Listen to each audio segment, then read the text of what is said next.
হযরত উমর রাদিয়াল্লাহু তাআলা আনহু তিনি একবার বের হয়েছেন রাজ্যের যুবকদের হালত দেখার জন্য। যুবকদের কলিজায় কেমন আল্লাহর ভয়। তিনি দেখেন একজন যুবক ছাগল রাখালি করে। হযরত উমর যায় ছদ্মবেশে যায় বলতেছেন, যুবক একটা ছাগল আমার কাছে তুমি বিক্রি করে ফেলো, কিছু টাকা তোমার পকেটে মিলবে। যুবক কয়, ছাগলের মালিক আমি না, আমি রাখাল, মালিক আমার অন্য একজন। হযরত উমর বলে, যুবক একটা ছাগল যদি এতগুলা ছাগলের ভিতরে বিক্রি করে দাও তোমার মালিক টের পাবে না? যুবককে কয়, এটা ঠিক টের পাবে না, তবে আমার মালিক বড় চালাক। বের করার সময় গণ্যা গণ্যা বের করে, ঢুকাইবার সময় আবার গণ্যা গণ্যা ঢুকায়, একটা কম হইলে টের পাইব। হযরত উমর আরো পরীক্ষা করেন যুবকরে, কয় যখনই একটা কম পাইব তখনই বলবা কাদ আকালাহু যিব, ওই ছাগলটারে বাঘে খাইলিছে। কিতা কইবা? যুবক কয়, মুসাফির এই কথা বললে আমার মালিকে বিশ্বাস করব, কারণ আমি জীবনেও কোনোদিন মিথ্যা বলি নাই। মালিক এই কথা বললে বিশ্বাস করব, কিন্তু মুসাফির তুমি বলো দুনিয়ার মালিককে আমি ধোঁকা দিলাম, মিথ্যা বইল, ফাআইনাল্লাহ, আমি আমার আসমানের মালিককে কোথায় রাখবো?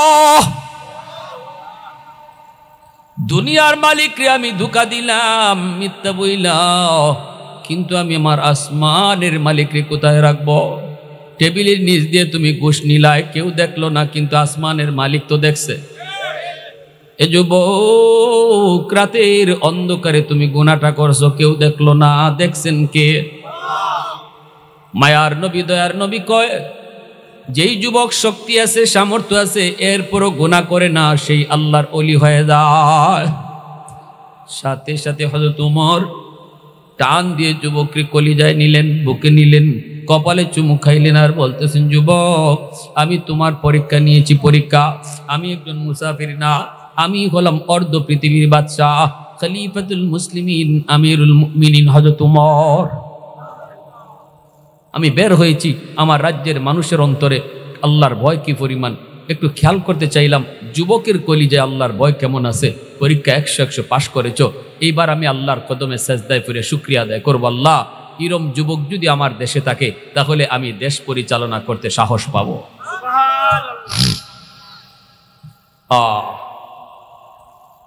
ভাইরা বন্ধুরা, হযরত উমর সারা জীবন ভর ওই যুবকের কথাটা তিনি তসবির মতো জপতেন। সুবহানাল্লাহ, আলহামদুলিল্লাহ, আল্লাহু আকবার যেভাবে আমরা জপি, হযরত উমর ওই যুবকের কথা ফাআইনাল্লাহ ফাআইনাল্লাহ ফাআইনাল্লাহ ফাআইনাল্লাহ, আমি আমার আল্লাহরে কোথায় রাখবো, এই কথাটা হযরত উমর জীবন ভর তিনি তসবির মতো জপতেন। ওই যুবকের কথাটা ইয়াদ কইরা, ওই কথাটা ইয়াদ কইরা তিনি তসবির মতো এই কথাটা জপতেন। সুবহানাল্লাহ, জোরে কোন। তাহলে কি বুঝলাম? যৌবনের ইবাদত যুবককে কি বানায়? আল্লাহর ওলি বানায়। কি বানায়? জোরে কও, কি বানায়? কি বানায়? আল্লাহর ওলি বানায়, আল্লাহর ওলি বানায়। এ যুবক, একটা ঘটনা বলি একজন যুবকের, মনোযোগ কার কার আছে একটু হাত তুলে আল্লাহরে দেখান। আল্লাহ তুমি কবুল করো, সবাই কোন আমিন। আরো জোরে বলেন আমিন। একটু জিকির করি আল্লাহ নামের। রাজি আছি সবাই ইনশাআল্লাহ? সবাই রাজি আছেন ইনশাআল্লাহ? লা ইলাহা ইল্লাল্লাহ, মোহাব্বতের সাথে লা ইলাহা ইল্লাল্লাহ। ये जिक्र खुदा दिल में सदा रखने दिया कर, और नक्श खुदा दिल में जमा रखने दिया कर, क्या जाने हक इस्लाम है कोई फضل इलाही, हर वक्त दौरे कल्ब खला रखने दिया कर, मुर्शिद की नजर गाज से बसर से न होती है, क्या खुश नजरी खुश नजरी खुश नजरी है, क्या खुश नजरी खुश नजरी खुश नजरी है, दिल तूर के दिल जोर दिया सबका खुदा से, क्या दिल शिकानी दिल शिकानी दिल शिकानी है, क्या दिल शिकानी दिल शिकानी दिल शिकानी है। मोहब्बतेर साथे कोन अल्लाहु আকবার। আমার ভাইরা বন্ধুরা, জুন্নুন মিসরি আল্লাহর বহুত বড় একজন ওয়ালি। নদীর পারে পারে হাঁটেন, দেখেন একটা বিচ্ছু নদীর পারে দাঁড়ায় আছে।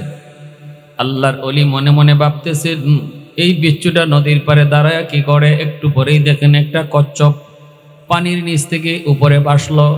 কচ্ছপটা নদীর কিনারায় আসলো, আর বিচ্ছুটা লাফ দিয়া কচ্ছপের পিঠে বসে গেল। আল্লাহ পাক কচ্ছপটারে খেয়া বানাইয়া বিচ্ছুটাকে নদীর এই পার থেকে ওই পারে পৌঁছায়া দিলেন। এটা আল্লাহ পারেন না? পারে না? জুন্নুন মিসরি কয়, আল্লাহ ও মালিক, বিচ্ছুকে তুমি নদী পার করেছো, কচ্ছপকে খেয়া বানাইয়া আমিও নদী পার হইতাম, আমারে তুমি কেমনে পার করবায় করো। আল্লাহ পাক তার অন্তরের ভিতরে ইলহাম করলেন, জায়নামাজ পানিতে বিছায়া দাও, জায়নামাজে বসে পড়ো, আমি আল্লাহ তোমারে নদী পার করায়া দিব। শাহজালাল মুজররদে ইয়ামনি গোরগোবিন্দের বিরুদ্ধে লড়াই করার জন্য সুরমা নদী কেমনে পার হইছেন? নৌকায় না জায়নামাজে? জোরে বলেন, নৌকায় না জায়নামাজে? এই তো সিলেটের মানুষ, সিলেটের জমিন, ঠিক কিনা?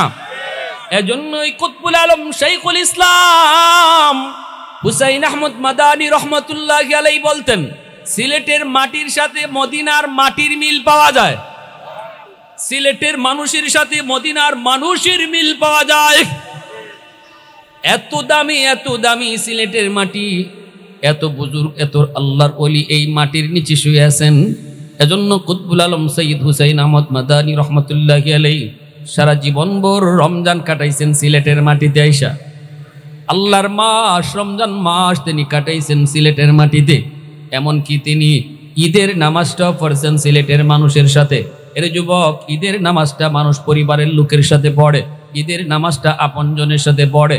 কুতবুল আলম সৈয়দ হুসাইন আহমদ মাদানী ঈদের নামাজও সিলেটের মানুষের সাথে পইরা তিনি বুঝাইছেন, তিনি পরিবারের লোকের চেয়েও সিলেটের মানুষকে বেশি আপন জানে।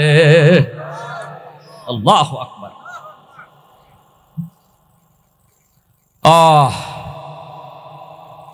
আল্লাহ কয়, হাতের জায়নামাজ পানিতে বিছাও। তিনি জায়নামাজে বসলেন, জায়নামাজে বসাইয়া আল্লাহ নদী পার করাইয়া দিলেন। এইবার বিচ্ছুটার পিছনে পিছনে জুন্নুন মিসরি যাইতেছে। বিচ্ছুরে আল্লাহ নদী পার কেন করাইল, আর বিচ্ছু কোন দিকে যায় দেখব। পিছনে পিছনে যাইতেছেন, বিচ্ছুটা খুব দ্রুত বেগে যাইতেছে। তিনি তাকায় দেখেন হাওরের মাঝখানে একটা গাছ, গাছের নিচে একটা যুবক মনের আনন্দে ঘুমাইতেছে, আর যুবকের মাথার পাশে একটা বিষাক্ত সাপ এইভাবে ফনা ধরে আছে। সাপটায় যুবককে দংশন করবে, কামড় দিবে। ওই অবস্থায় বিচ্ছুটা যাইয়া দেরি করলো না, লাফ দিয়া সাপের মাথায় বসলো। বৈশা সাপটারে বিচ্ছুই কামড় দিল, মুহূর্তের ভিতরে সাপটা মারা গেল। যুবকরে আল্লাহ বাঁচাইয়া দিল। নদীর ওই পার থেকে বিচ্ছু পাঠাইয়া সাপের কামড় থেকে আল্লাহ পাক যুবকটারে বাঁচাইয়া দিল। কে সেই যুবক? একজন রাখাল, উট রাখাল, বকরি রাখাল, দুম্বা রাখাল। আল্লাহর ওলি জুন্নুন মিসরি যুবকরে ঘুম থেকে তিনি তুললেন, বলতেছেন, যুবক মাথার পাশে কি ঘটে গেল একটু দেখো। যুবক থেকে বিশাল বড় সাপ মরে আছে। আল্লাহর ওলি, ঘটনা কি? জুন্নুন মিসরি কয়, ঘটনা এই, এ যুবক একটু কও তুমি কি এমন নেক আমল করো যেই আমলের কারণে আল্লাহ তোমাকে হেফাজত করলো? যুবক বলতেছ, আল্লাহর ওলি, আমি টাইম মতো নামাজ আদায় করি। আল্লাহু আকবার। যেখানেই থাকি সেখানেই নামাজ আমি দেরি করি না। আমি জঙ্গলে যদি থাকি বকরি রাখালিতে, সেখানেও যদি আজান হয় জঙ্গলেই নামাজে দাঁড়ায় যাই। হাওরে থাকলে হাওরেই নামাজে দাঁড়াই। নামাজের ভিতরে আমি কোনো গাফলতি করি না, কারণ আমার মসজিদের মিনার থেকে মালিকের ডাক, আমার মালিকের ডাক, বান্দা তোর কাম রাখ, এইবার আমার কদমে সেজদার টাইম। এ বান্দা তোর কামটা রাখ, এটা ছোট, আমি আল্লাহ বড়। এই অবস্থায় যদি আমি এখনো কাম করি তাহলে বোঝা গেল আমার কাম বড়, আল্লাহ ছোট। যদিও আমি মুখে বলি নাই, আজান শোনার পরেও যদি আমি দোকানদারি করি, আমার কাজে প্রমাণ করে না আল্লাহ বড় না আমার দোকানদারি বড়, যদিও মুখে বলি না। এজন্যই সাহাবায়ে কেরাম রাদিয়াল্লাহু তাআলা আনহুমের জমানা ছিল এমন, কুড়াল এমনে উঠাইছেন, লাকড়ি ফাড়তেছেন, লাকড়ি ফাড়া শেষ, আর একটা কূপ দিলে পরেই এবার লাকড়িটা ফাড়া হয়ে যাবে। এভাবে কোরালটাও এভাবে পিছনে নিছেন, মাত্র একটা কুবার বাকি। ওই মুহূর্তে আজান কানে আসলো। হাদিস মেলাইলে আমরা দেখি যুবক কোরালটা পিছনের দিকে ফালাইয়া দিছেন, সামনের দিকে আর আনেন নাই। আল্লাহু আকবার, জোরে কও। এই চিন্তা করে আমি যদি এখন আজান শোনার পরেও আমার কোরালটা এবার আনি, যদি আর একটা কূপ দিলেই তো আমার কাজটা শেষ, থাক কাজটা শেষ করে নামাজে যাই, তখন আমার কাজে প্রমাণ করে না আল্লাহ যে বড় কইতেছে, আমার কাজটা বড় হয়ে যায়। আমার আল্লাহ যে বড় এটা বুঝায় না। সাথে সাথে এই কাজটা এখানেই থেমে দিতেন। মহিলারা সুই সুতা নিয়ে সেলাই করতে বসতেন নবীর যুগের মহিলারা, আর একটা গুতা দিলে পরেই সেলাইয়ের কাজটা শেষ হয়ে যায়। আর একটা গুতা আছে, শুধু সুইটা ঢুকাইছেন, বাইর করবেন, ওই মুহূর্তে আজান শুনছেন, সাথে সাথে কাজটা এখানেই শেষ। আল্লাহু আকবার কইতেন না? হ্যাঁ, আর আমার আজান শুনলে পরে কাস্টমার আরো বেশি আয়, ঠিক না? আজান যখন শুরু হয় তখন মনে হয় যে দোকান, ওরে আল্লাহ এই তো কাস্টমার না, আপনার নামাজ কাজা করবার লাগে ইবলিসই এক বাহিনী পাঠাইছে, জমাত কাজা করার লাগে ইবলিসে এক বাহিনী পাঠাইছে। এটা বুঝতায় বলে রাখেন, এখন আমি কোনো পেশা কিনা করবো না ভাই, মসজিদে আজান হয়েছে। এভাবে আল্লাহর কোনো বান্দা যদি চলে, আল্লাহ তার অল্প রুজির মধ্যে বরকত আল্লাহ বাড়াইয়া দিবে, তার দিশাও পাবে না যে আল্লাহ কিভাবে বরকত বাড়াইয়া দিছে। আমি দেখতেছি আজানের সময় নামাজের টাইমে আমি খুব বেচতেছি, খুব লাভ করতেছি, কিচ্ছুই না, কসু দরাত কিছুই পাইবেন না। কিন্তু আল্লাহরে খুশি করে যদি আপনি এখানে অফ করে মসজিদে জমাতে যান, আওয়ার পরে যদি কাস্টমার 2 জন হয়, আল্লাহ এর মধ্যে বরকত বাড়াইয়া দেব। এই ইয়াকিন আসেনি না নাই? জোরে কোন আসেনি না নাই? যুবক বলতেছে, ও আল্লাহর ওলি, আর একটা আমল আমার মনে পড়ে, আমি যখনই ঘর থেকে বের হই তখনই আল্লাহর নাম লইয়া বের হই। তাহলে ঘর থেকে বের হওয়ার সময় কার নাম লইয়া বের হইমু? বিসমিল্লাহি তাওয়াক্কালতু আলাল্লাহ লা হাওলা ওয়ালা কুওয়াতা ইল্লা বিল্লাহ। আমি ঘর থেকে বের হওয়ার সময় বলবো, আল্লাহ আমি একটু বাইরিতেছি, তোমার নাম লইয়া বাইরিতেছি। আল্লাহ কয়, আমারে ইয়াদ করে যদি তুই বের হও, তোরে ঘর পর্যন্ত ফিরাইয়া দেওয়া আমি আল্লাহর জিম্মাদারি। সুবহানাল্লাহ, জোরে কোন সুবহানাল্লাহ। এই যে ঘরটা থেকে বের হয়ে গেছি, আবার ঘরে আইমু, কোনো গ্যারান্টি আছে ভাই? কোনো গ্যারান্টি আছে? কিন্তু তুমি যদি আল্লাহরে জিগাইয়া বাইরো, আল্লাহ আমি ঘর থেকে বাইরিতেছি তোমার নাম লইয়া, আল্লাহকে তুই যেহেতু আমারে জিগাইয়া বাইরিস, তোরে আবার ঘরে ফিরাইয়া না, এটা আমার জিম্মাদারি। ওয়াহদত কি হিফাজত নেহি বেকুওতে বাজু, ওয়াহদত কি হিফাজত নেহি বেকুওতে বাজু, आती नहीं कुछ कमी अक्ल खुदा दात, अय मर्द खुदा तुझको कुव्वत नहीं हासिल, जा बैठ किसी गार में अल्लाह का कर याद, ये सच है कि बातिल की तरफदार नहीं हम, गद्दार न समझो हमें गद्दार नहीं हम, बोलो कि दरह नरम मिजाज अपना है नजर, हम तेरी नहीं नेज़ा व तलवार नहीं हम तेरी नहीं नेज़ा व तलवार नहीं हम। मुसलमाনের আওয়াজ এখন আল্লাহু আকবার। এই জান্নাতি সামিয়ানার নিচে আল্লাহ সবাইকে বসার তৌফিক দেয় না রে যুবক। আল্লাহ যাকে মহব্বত করে পরকালে জান্নাতে আল্লাহ যারে বসার তৌফিক দিবে, দুনিয়ার এই জান্নাতি বাগানেও আল্লাহ তারে বসার তৌফিক দিবে, ঠিক কিনা জোরে বলেন। এজন্য অনুরোধ করব, ডানে বামে আমার যুবক ভাইরা বসে পড়ো। এ যুবক, ইচ্ছা করলেই এই সামিয়ানার নিচে বসা যায় না। আল্লাহ যারে মায়া করে মহব্বত করে ভালোবাসে, তাকেই আল্লাহ এই জায়গায় বসার তৌফিক দেয়। ফেরেশতারা কই, মালিক এখানে যারাই বসবে সবাইরে কি তুমি মাফ করবা? আল্লাহ বলে, হ সবাইরে মাফ করমু। ফেরেশতারা কয় মালিক সবাই তো ওয়াজ শোনার নিয়তে আসে নাই, কেউ তো বাড়িতে যাওয়ার নিয়ত করে এখানে বসছে, কয়েকটু পরে বাড়িতে যাই ওয়াজটা শুনে যাই। কেউ তো বাজারে যাওয়ার নিয়তে এখানে বসছে, কয় বাজারে একটু পরে যাই ওয়াজটা শুনে যাই। উদ্দেশ্য হলো তার বাড়িতে যাওয়া, উদ্দেশ্য হলো তার বাজারে যাওয়া। রাস্তায় ওয়াজ শুনে বইছে, আল্লাহ তুমি কি তারও মাফ করে দিবা? আল্লাহ পাক কয় হুমুল জালিসু লা ইয়াশকা জালিসুহুম, এটা এমন এক বরকতি মজলিস, এই মজলিসে যেই বসে তারই আমি মাফ কইরা দেই। মোহাব্বতের আওয়াজ এখন সুবহানাল্লাহ, আর একটু জোরে কন্যা সুবহানাল্লাহ। আল্লাহ তুমি পাক, আল্লাহ তুমি পবিত্র।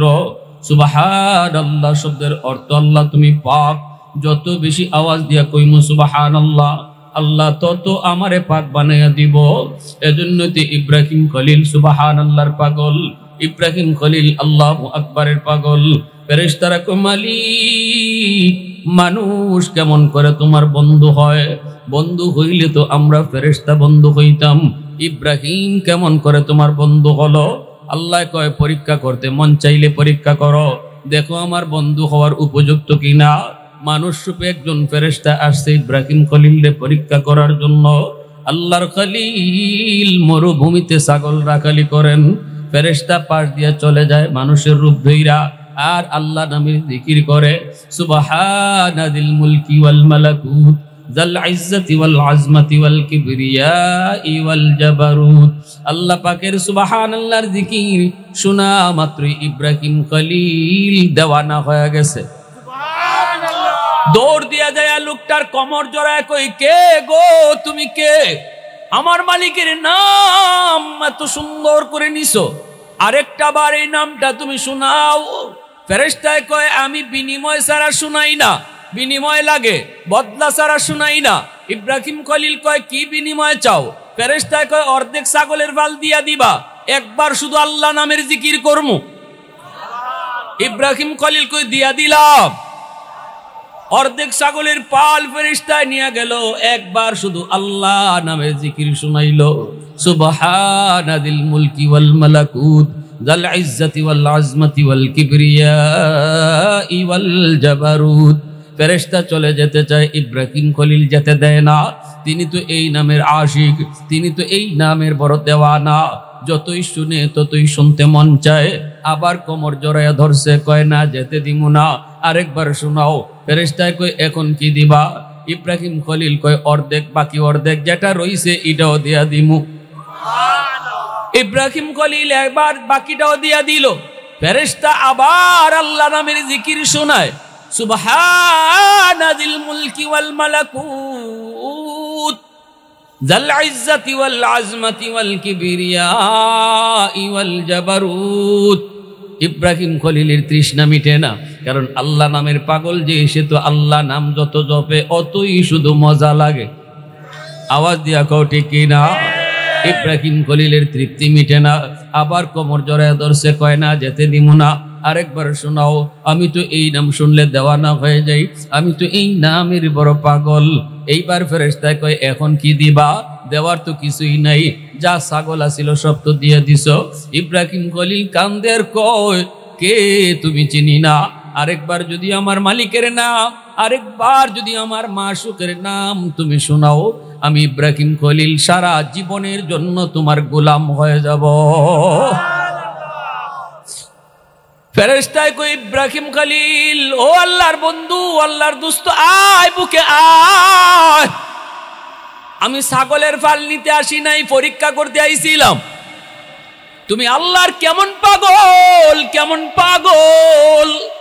এই পরীক্ষায় 100 নাম্বার পাইয়া তুমি পাশ করেছো, ছাগলের পাল তুমি লইয়া যাও। আমি হলাম মানুষ রূপী একজন ফেরেশতা। আল্লাহু আকবার, জোরে কোন, আরো জোরে কোন আল্লাহু আকবার। এজন্য ভাইরা বন্ধুরা, আল্লাহ নামের আওয়াজ আসতে হইতো না জোরে হইতো?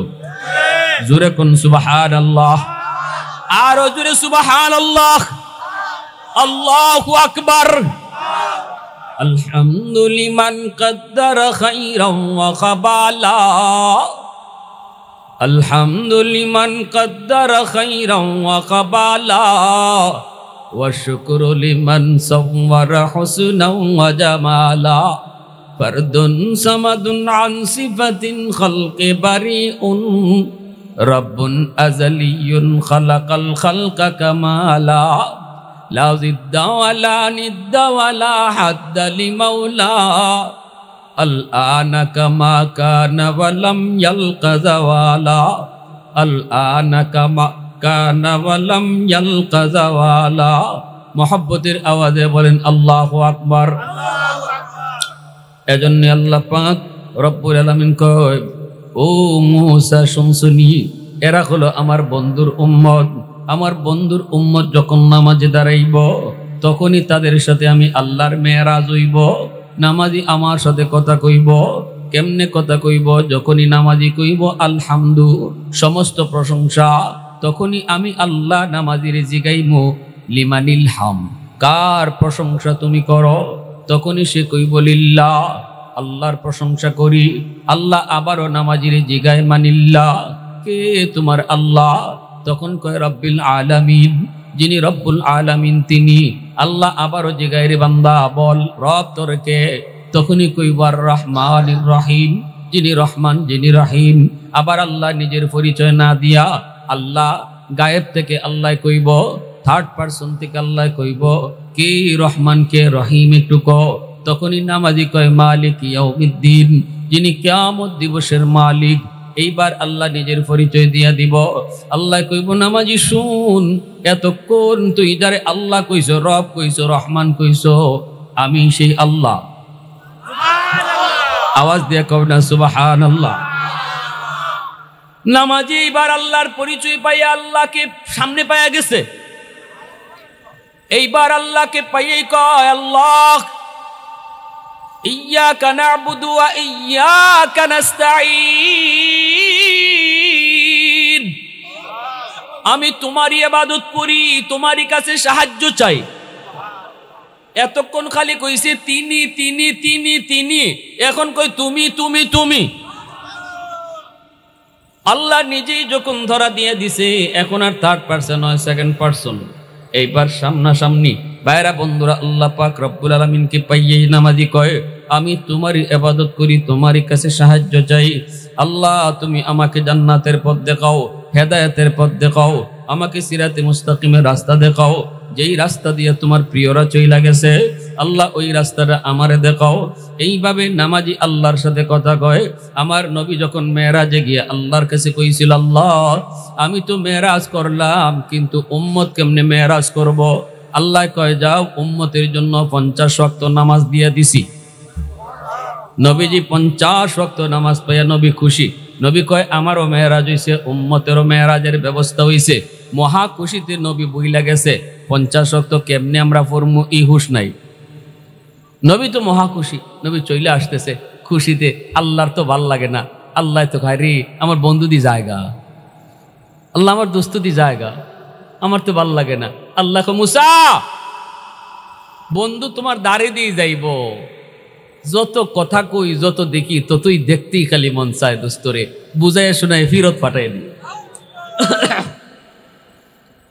মুসা নবী কয় নবী গো 50 ওয়াক্ত পারবে না, তাড়াতাড়ি করে কমায় আনেন। দিনও যদি 50 ওয়াক্ত নামাজ পড়তে হয়, আপনার উম্মত আখির উম্মত, হায়াত কম সময় কম, দিনও 50 ওয়াক্ত পড়লে খাইব কখন, ঘুমাইব কখন, ব্যবসা করব কখন? নবী কয় কথা তো ঠিক, হই আমার তো হুশ আসিল না, খুশিতে তো আমার হুশ নাই। নবী চলে গেছেন আল্লাহর কাছে। আল্লাহ কয় দোস্তু কেন আইসু? নবীকে আল্লাহ কমায় দাও। আল্লাহ কয় যাও 5 ওয়াক্ত কমাইলাম। বহু কমাইছে আল্লাহ। নবী 5 ওয়াক্ত কমাইছে। নবী 45 ওয়াক্ত লিয়া নবী চলে আসতেছে। আল্লাহ কয় জায়গা দি দোস্ত, মন তো চায় আরো কথা কইতাম, মন তো চায় আরো কথা কইতাম, মন তো চায় আরো দেখতাম। আল্লাহ কয় মুসা আবারও বুঝাইয়া ফাটাইয়া দিও। মুসা নবীর আল্লাহ অ্যাডভান্স মেসেজ দেয়, অ্যাডভান্স মেসেজ ফোন করে দেয় আল্লাহ, মুসা জায়গা কিন্তু আমার দোস্ত, মন মানতেছে না, ফিরত পাঠাইও। মুসা নবী কয় না গো নবী 45 ওয়াক্ত পারতো না, কমান। নবী আবার আইছে। আল্লাহ কয় দোস্ত কেন আইছো? আল্লাহ নবী মুস্কি হাসি, আল্লাহর কুদরতি মুস্কি হাসি। আল্লাহ কয় দোস্ত কেন আইছো? নবীকে আল্লাহ 45 ওয়াক্ত বেশি হয়ে যায়, কমাও। আল্লাহ কয় যাও আরো 5 ওয়াক্ত কমাইলাম, রইছে কয় ওয়াক্ত? 40 ওয়াক্ত। আল্লাহ কয় মুসা হইছে না, আর একবার ফাটাইও। মৌসা নবী কয় না গো নবী 40 ওয়াক্ত হবে না, কমান। এইভাবে নবী আয়ার যায় 9 বার। আল্লাহ মুসা নবীরে কইয়া কইয়া বন্ধুরে ফিরত নেওয়াইছে। কেন একবারে কি আল্লাহ 45 ওয়াক্ত কমাইতে পারে না? আল্লাহ একবারে পারে না কেন? আল্লাহ 9 বার নিলেন, আনলেন একটা উসিলায়, যেন বন্ধুকে বারবার যেন আল্লাহ দেখতে পায়। সুবহানাল্লাহ, আরো জোরে কো। একটা উসিলায় যেন বারবার আল্লাহ কথা বলার সুযোগ পায়। এজন্য 9 বার নবীকে আনলেন। 9 বারে আল্লাহ জিগাইলেন বন্ধু কেন আইছো? নবীও কয় কমাও। আল্লাহ এই কথাটা শোনার লাগি 9 বার নিল আর আনলো। রইছে এখন 5 ওয়াক্ত। এই 5 ওয়াক্ত লইয়া জায়গা। আল্লাহ কয় মুসা রে পারলে আবারও বুঝায় শুনে ফাটাই দিও। মুসা নবী কই না গো নবী 5 ওয়াক্ত পারতো না, আমার উম্মত 2 ওয়াক্ত পারছে না, উম্মত 5 ওয়াক্ত পারতো না, কমান। নবী কয় আমি আর পারতাম না, আর যাইতাম না। যতবার গেছি আল্লাহ ততবার 5 করে কমাইছে। অন রইছে 5। আমি এই 5 লইয়ে যদি যাই, আল্লাহ যদি আগের তালে তালে 5 কমাইয়া দেয়া দেয়, তা আমি খালি বাসন থাকে না। এই 5 লইয়ে আমি আর যাইতাম না। মুসা নবী কয় জান আমি নিউজ পাইছি, আল্লাহ খালি হাতে ফিরত দিত না। তবে আপনার একটা বুদ্ধি শিখাই দিই। এবার যখন আপনি যাবেন, গেলে পরে আল্লাহ জিগাইব দোস্ত কেন আইছো? আপনি কইবেন আল্লাহ 9 বার আইছি, আমি 9 বার কইছি কেন আইছি। এখন যে কেন আইছি আমি কইতাম না, তুমি কও। সুবহানাল্লাহ, আওয়াজ দিয়ে কও। নবী চলে গেলেন। এইবার আল্লাহ পাক কয় দোস্ত কেন আইছো? নবী কয় আমি কইতাম না, আপনি কোন। আল্লাহ পাকের কুদরতি মুচকি হাসি। আল্লাহ পাক কয় দোস্ত 5 ওয়াক্ত বেশি কষ্ট হইতো না, যাও আর কমানি লাগতো না। তবে আইসো যখন, আমি আল্লাহ তোমার একটা খুশ খবর দেই, উম্মতের নামাজ পড়ানির জিম্মাদার আমি আল্লাহ। এ দোস্ত টেনশন করো না, টেনশন করো না, তোমার উম্মতরে আমি আল্লাহ ডাইকা ডাইকা নামাজ পড়ায়া নিমু। অতীতের কোন উম্মতকে মসজিদের মিনার থেকে আসো, নামাজের দিকে আসো এইভাবে ডাকা হয় নাই। কিন্তু বন্ধু তোমার উম্মতের জন্য মসজিদের মিনার থেকে আমি আল্লাহ ডাকমু। মুয়াজ্জিন তো একটা ইস্যু, মুয়াজ্জিন তো একটা স্যাম্পল। মূলত ডাকেন কে? জোরে বলো ডাকেন কে?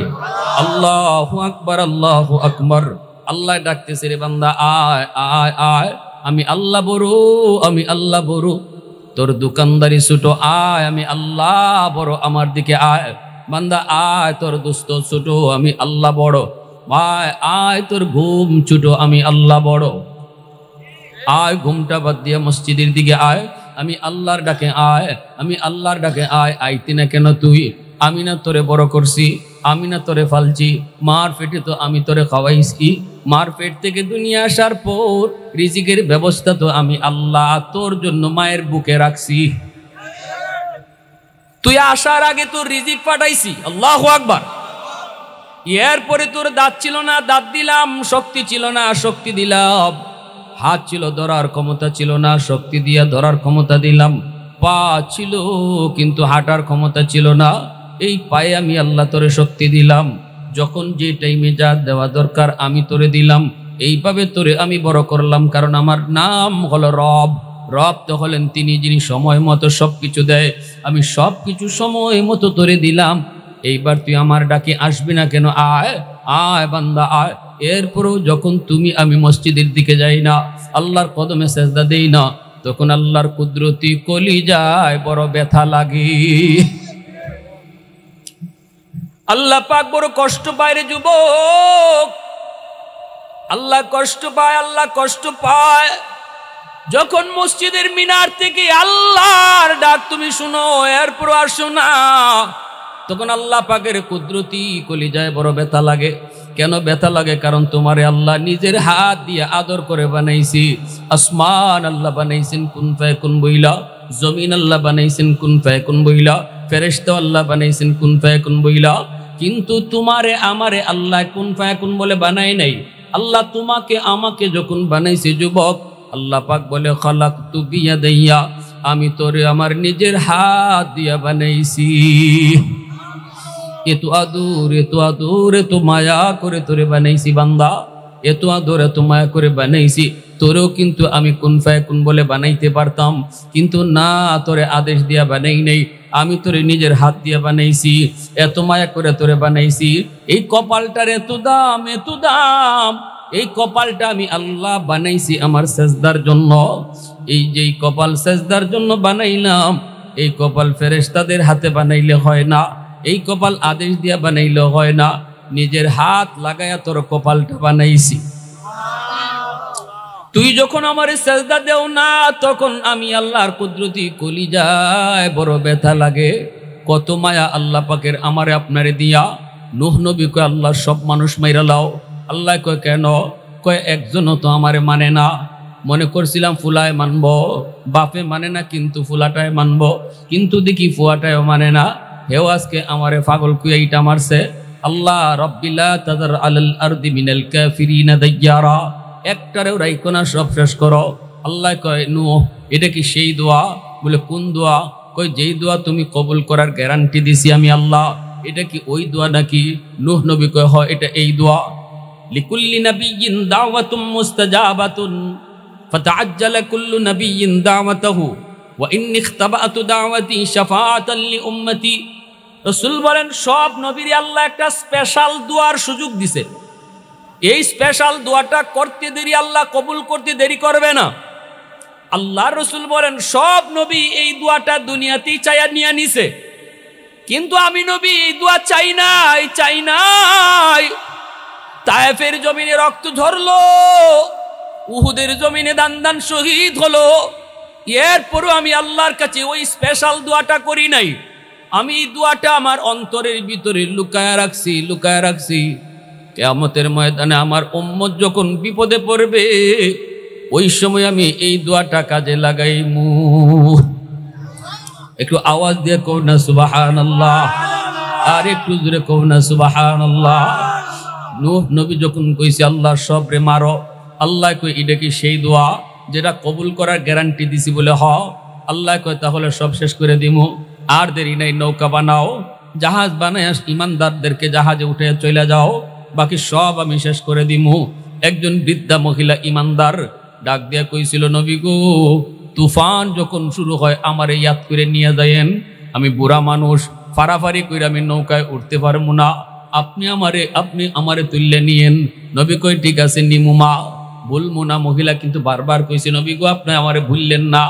কিন্তু আল্লাহর নবী নূহ পয়গম্বর তিনি এই মহিলার কথা ভুলে গেছেন।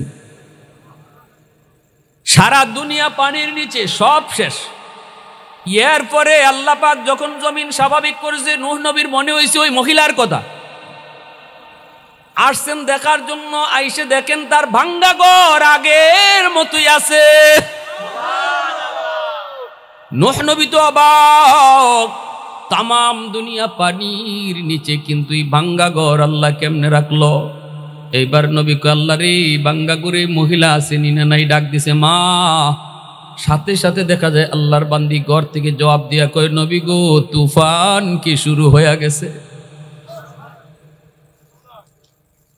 নবীজি সেজদায় পড়ে আল্লাহর কাছে কান্দে, মালিক কিছুই বুঝলাম না তোমার হিকমত।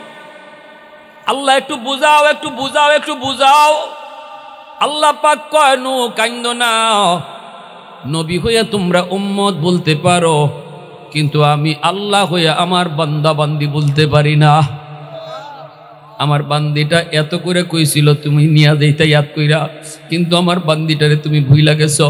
আমি আল্লাহ কিন্তু আমার বান্দিরে ভুলছি না। তো আওয়াজ দিয়ে কও না সুবহানাল্লাহ। এ যুবক, দিলটা একটু নরম করে কথাগুলি বুঝো। দেখো তোমার মালিকের কত মায়া, দেখো তোমার আল্লাহ পাকের কলিজায়, কুদরতি কলিজায় কত দরদ, কত মায়া তোমার জন্য, আমার জন্য। এইবার ভাইরা বন্ধুরা, আল্লাহ পাক রব্বুল আলামিন কয় বান্দা, ও বান্দা, এত মায়া করে তোরে ডাকলাম মসজিদের মিনার থেকে, অথচ তুই নামাজে আসলি না। যৌবনে তুই যদি নামাজে আসতি, শক্তি তোর যতদিন ছিল এতদিন যদি তুই মসজিদে এসে নামাজ পড়তি, যেই বয়সে তোর গায়ে শক্তি থাকবে না, ঘরে নামাজ পড়াই লাগবে, মসজিদে আসার মতো শক্তি তোর থাকবে না, ওই বয়সে আমি আল্লাহ তোরে ঘরে বসাইয়া মসজিদের সওয়াব দান করব। ইল্লাল্লাযীনা আমানু ওয়া আমিলুস সালিহাত ফালাহুম আজরুন গায়রু মামনুন।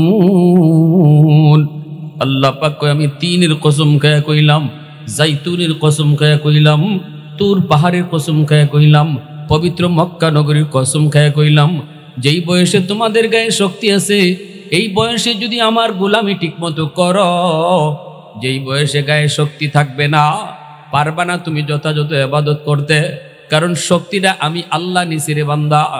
এজন্য তোরে ঘরে বসাইয়া ইবাদতের পেনশন আমি আল্লাহ দিমু।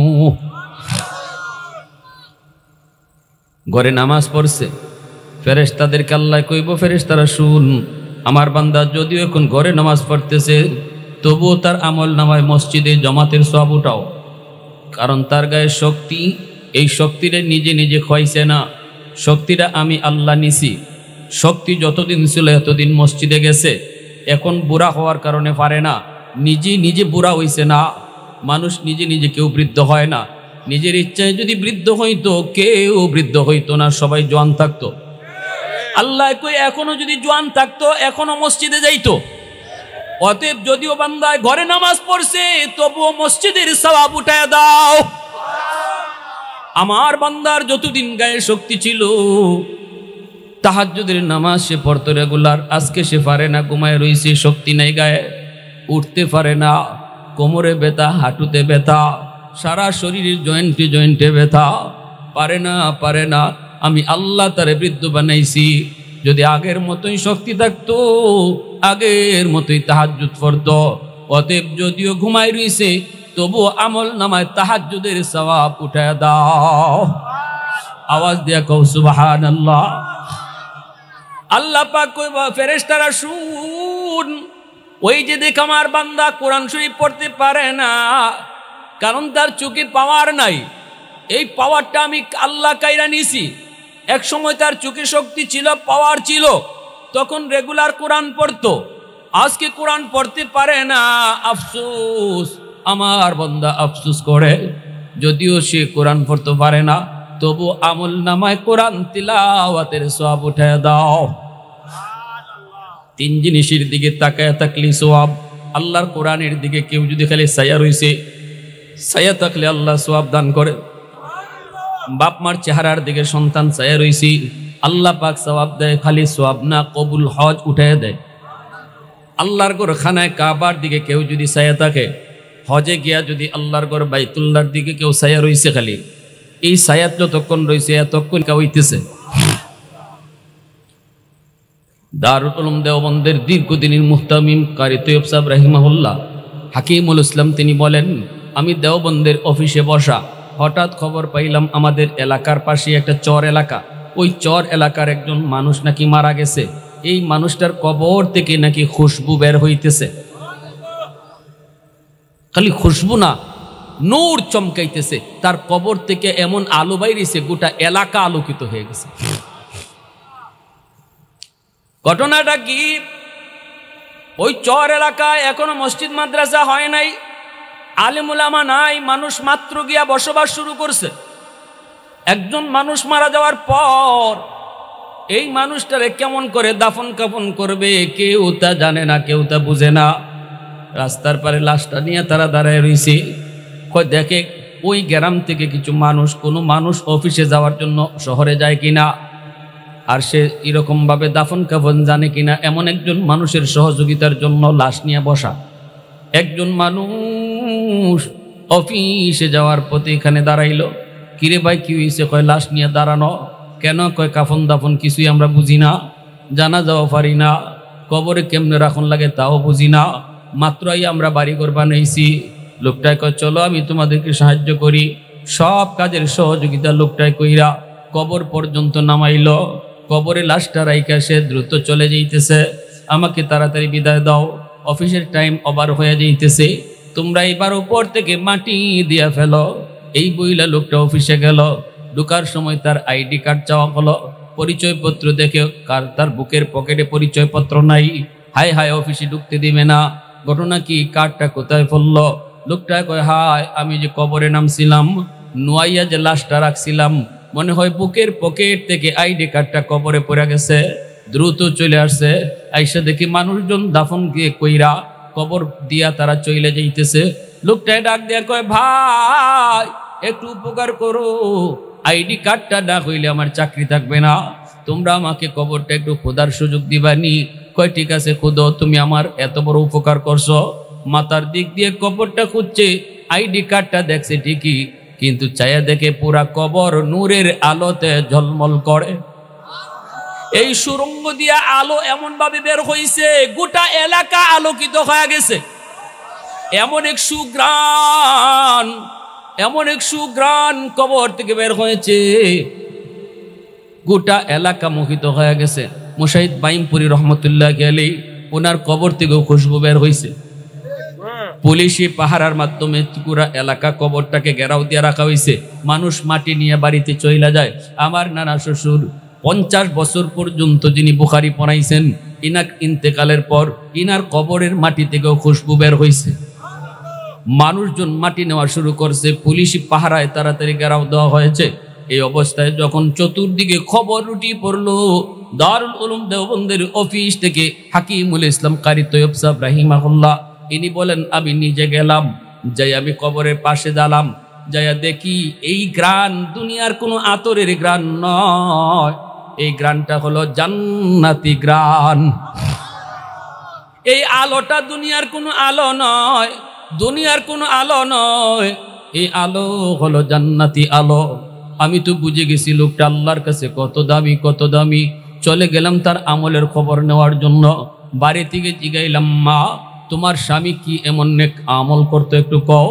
মহিলায় কই, হুজুর তেমন কোনো আমল তো মনে পড়ে না, টাইম মতো নামাজ পড়তো, আর বিশেষ একটা আমল যদ্দূর আমার মনে পড়ে, ওই যে দেখতেছেন তাকের উপরে আল্লাহর কালাম বস্তু নিয়ে দিয়া ডাকা, এই কোরআন কানা হলো আমার স্বামীর বন্ধু।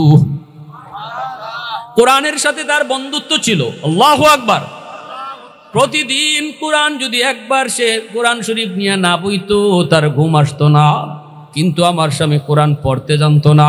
আমার স্বামী কোরআন শরীফ বের কইরা শুধু চুকের পানি ফালায়া ফালায়া পাতা উল্টাইতো, আর প্রতিটা লাইনের নিচে আঙ্গুল ঘুরাইয়া আঙ্গুল ঘষায় ঘষায় কইতো, আল্লাহ এই লাইনে তুমি যা কইছো আমি সব বিশ্বাস করি, এই লাইনে তুমি যা কইছো আমি তা মানি, এই লাইনে তুমি যা কইছো সব সত্য কইছো, আমি সব বিশ্বাস করি। এইভাবে আঙ্গুল ঘুরাইতো আর চোখের পানি ফালাইতো। আল্লাহর ওলি কয়, আমি কোরআন শরীফ খানা বের করলাম, কোরআন শরীফ খানা হাতে নিয়ে আমি কোরআন উল্টাইলাম, উল্টাই দেখি আল্লাহু আকবার, এখনো আল্লাহর বান্দার চোখের পানির দাগ পৃষ্ঠায় পৃষ্ঠায় আছে। আঙ্গুল যে ঘুরাইছে আঙ্গুলের ছাপটা পর্যন্ত আছে। এজন্য আমার ভাইরা, আল্লাহ পাক রব্বুল আলামিন কইব, ফেরেশতারা শুন, আমার বান্দা যতদিন চোখে শক্তি ছিল কোরআন তেলাওয়াত করছে, এখন পারে না কিন্তু আফসোস করে। এ ফেরেশতারা শুন, যৌবনের প্রতিদিনের তেলাওয়াতের সওয়াব তার আমল নামায় জারি রাখো। ইল্লাল্লাযীনা আমানু ওয়া আমিলুস সালিহাত ফালাহুম আজরুন গায়রু মামনুন। আল্লাহ কয়, একটা আমলও আমি কাটাত দিব না, যৌবনের সবগুলি আমল বৃদ্ধ বয়সে জারি রাখবো। দুনিয়ার সরকারে পেনশন দেয়, নির্ধারিত টাইম পর্যন্ত বয়স পর্যন্ত চাকরি করার পর সরকারে পেনশন দেয়। সরকার খুশি হয়ে কয়, আর অফিসে আসা লাগবে না, এখন তুমি তোমার ডিউটি করা লাগবে না, অফিসে আসতে হবে না, ঘরে বসাইয়া তোমারে পেনশন দিব। আল্লাহ পাক রব্বুল আলামিন সকল সরকারের সরকার। এ যুবক, আল্লাহ সকল সরকারের সরকার। আল্লাহ কয়, দুনিয়ার সরকারে যদি তোরে পেনশন দেয়, আমি আল্লাহ তোরে এবাদতের পেনশন দিমু। যতদিন গায়ে শক্তি আসিল এতদিন রীতিমতো তুই আমার এবাদত করে যা। যেই বয়সে শক্তি না থাকার কারণে পারতে না, আমি আল্লাহ তোরে এই এবাদতের পেনশনটা তোর আমল নামায় দান করব।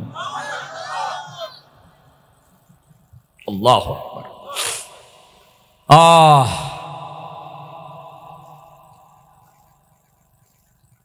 এজন্য আল্লাহ রাব্বুল আলামিন কয়, যৌবনের এবাদত একজন যুবককে যৌবনেই আল্লাহর ওলি বানাইয়া দেয়। এই পৃথিবীতে যত আল্লাহর অলি হইছেন প্রত্যেকে অলি হইছেন যৌবনকালে। যৌবন কালটাই হলো আল্লাহর অলি হওয়ার বয়স। হাজারো বৃদ্ধ মানুষের সেজদা যদি এক পাল্লায় রাখা হয় আর একজন যুবকের সেজদা যদি এক পাল্লায় রাখা হয়, রাসূলের হাদিস বলে লা ওয়ারআ কাল কাফি, ওই যুবকের সেজদার পাল্লা ভারী হয়ে যাবে। কারণ কি, একজন যুবক যৌবনে চাইলেই সে গুনাহ করতে পারে, ঠিক না?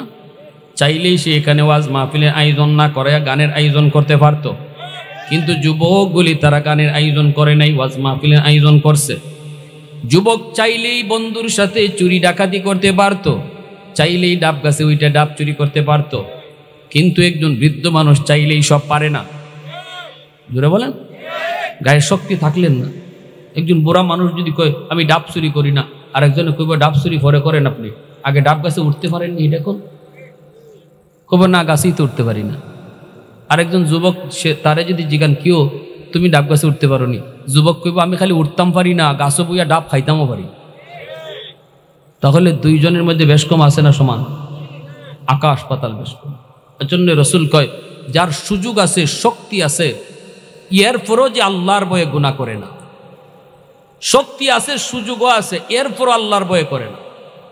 রাতের অন্ধকারে গুনাহটা করতো, কেউ দেখতো না, এরপরও আল্লাহর ভয়ে করে না।